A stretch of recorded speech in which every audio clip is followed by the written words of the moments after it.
एक famous writer, एक अधूरी किताब और उसके अंदर छुपा ऐसा सच जो किसी को पढ़ना नहीं चाहिए था।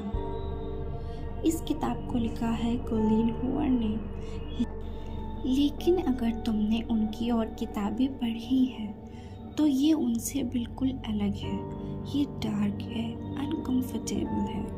कहानी शुरू होती है लोवन एशले से। लोवन एक स्ट्रगलिंग राइटर है। उसकी फाइनेंशियल कंडीशन भी अच्छी नहीं है। एक दिन वो मीटिंग के लिए जा रही होती है और उसके सामने सड़क पर एक भयानक एक्सीडेंट हो जाता है।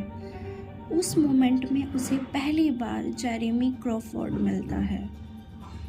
जेरेमी एक फेमस ऑथर वेरिटी क्रॉफोर्ड का हस्बैंड है।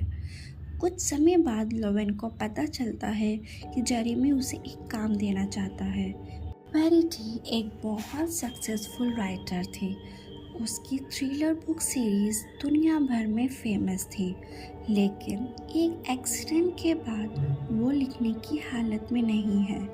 इसीलिए जेरेमी चाहता है कि लोवन उस सीरीज़ को आगे कंटिन्यू करे, लेकिन इसके लिए लोवन को कुछ समय वेरिटी के घर में रहना पड़ेगा ताकि वो उसकी नोट्स और आइडियाज़ पढ़ सके। लोवन इस ऑफ़र को एक्सेप्ट कर लेती है। वो जेरेमी के घर पहुंचती है। घर का माहौल शुरू से ही अजीब लगता है। वेरिटी ऊपर के कमरे में बिस्तर पर पड़ी रहती है। वो बोल नहीं सकती, हिल भी नहीं सकती, जैसे वो पूरी तरह पावरलेस हो। घर में जेरेमी और उनका छोटा बेटा क्रू भी रहता है, लेकिन धीरे धीरे लोवन को पता चलता है कि इस फैमिली के साथ बहुत ट्रेजेडीज़ हुई हैं। जेरेमी और वेरिटी की 2 बेटी होती हैं, हार्पर और जस्टिन। दोनों की मौत हो चुकी है। एक की मौत स्विमिंग पूल एक्सीडेंट में हुई थी और दूसरी की कार एक्सीडेंट में। ये सुनकर लोवन को पहले ही अजीब महसूस होता है, लेकिन असली डर तब शुरू होता है जब लोवन वेरिटी के ऑफिस में एक हिडन मैन्युस्क्रिप्ट ढूंढती है। वो क्यूरियोसिटी में उसे पढ़ना शुरू करती है और जो वो पढ़ती है वो उसे अंदर से हिला कर रख देता है। उस मैन्युस्क्रिप्ट में वेरिटी अपनी लाइफ का सच लिख रही होती है, लेकिन वो सच बहुत डार्क है।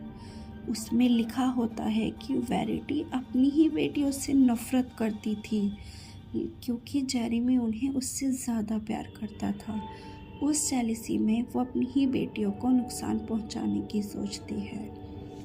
मैन्युस्क्रिप्ट में एक और डिस्टर्बिंग कन्फेशन होता है। वेरिटी लिखती है कि हार्पर की मौत एक्सीडेंट नहीं थी और शायद उस एक्सीडेंट के पीछे वही थी। इतना ही नहीं, एक बार वो अपनी दूसरी बेटी जस्टिन को भी इंटेंशनली चोट पहुंचाने की कोशिश करती है।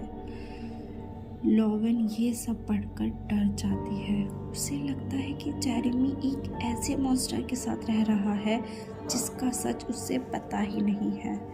लेकिन कहानी और क्रीपी तब हो जाती है जब लोवन को महसूस होने लगता है कि वेरिटी शायद इतनी पावरलेस नहीं है जितनी वो दिखती है। कभी कभी उसे लगता है कि वेरिटी उसे देख रही है। एक बार लोवन साफ देखती है कि वेरिटी की उंगलियां हिली, लेकिन जब वो जेरेमी को बताती है तो वो उस पर विश्वास नहीं करता। धीरे धीरे लोवन और जेरेमी करीब आने लगते हैं। उनके बीच फीलिंग्स डेवलप होने लगती है, लेकिन लोवन के दिमाग में एक ही डर रहता है। अगर मैन्युस्क्रिप्ट सच है तो वेरिटी बहुत डेंजरस है। आखिरकार लोवन जेरेमी को वो स्क्रिप्ट दिखा ही देती है। जेरेमी उसे पढ़ता है और उसकी दुनिया टूट जाती है। उसे यकीन हो जाता है कि उसकी पत्नी एक मॉन्स्टर थी।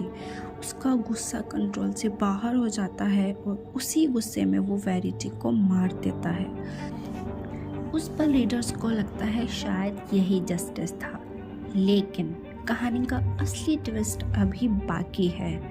वेरिटी की मौत के बाद लोवन को एक हिडन लेटर मिलता है। उस लेटर में वेरिटी एक बिल्कुल अलग कहानी लिखती है। वो कहती है कि मैन्युस्क्रिप्ट सच नहीं था, वो सिर्फ एक राइटिंग एक्सरसाइज थी।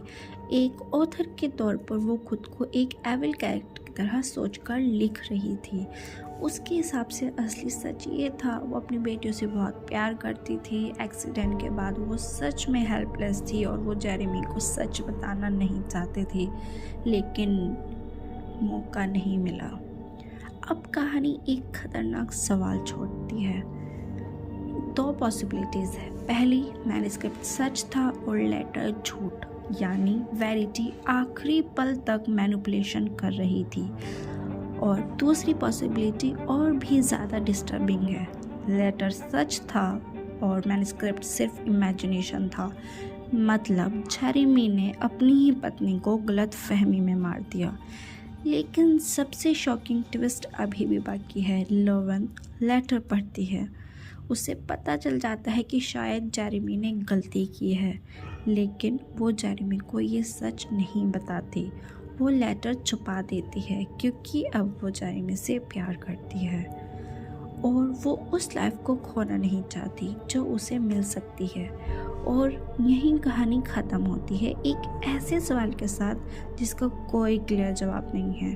क्या वेरिटी सच में एक साइकोपैथ थी, या वो आखिरी पल तक सबको मैनिपुलेट कर गई, या फिर एक निर्दोष औरत को गलत फहमी में मार दिया गया?